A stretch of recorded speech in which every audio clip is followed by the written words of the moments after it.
Кугейском музее «Бичурин и современность» продолжает работу выставка «Деревья и мы». Ее открыли к 60-летию заслуженного работника культуры Чувашской республики, члена Союза чувашских художников Вячеслава Эткера. Милена Алексеева оценила искусство резьбы по дереву и выяснила, что общего между деревьями и людьми. Ей слово.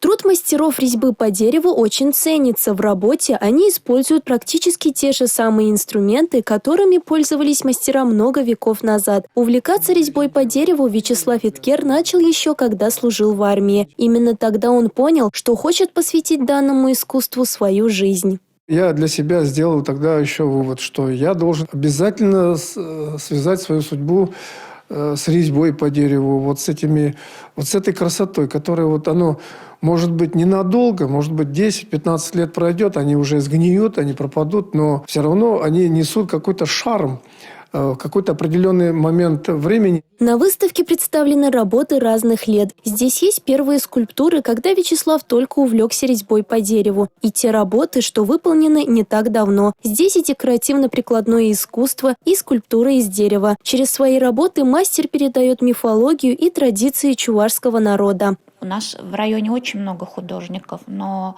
вот именно художников, мастеров резьбы по дереву их немного. Вячеслав Андреевич один из них. Его скульптуры очень необычные и, можно сказать, даже загадочные. Чтобы разгадать эти загадки, нужно обязательно знать историю чувашского народа. Познакомиться с работами скульптора можно будет до конца апреля. Милена Алексеева, Екатерина Ракчеева, Николай Скворцов, Республика из Чебоксарского района.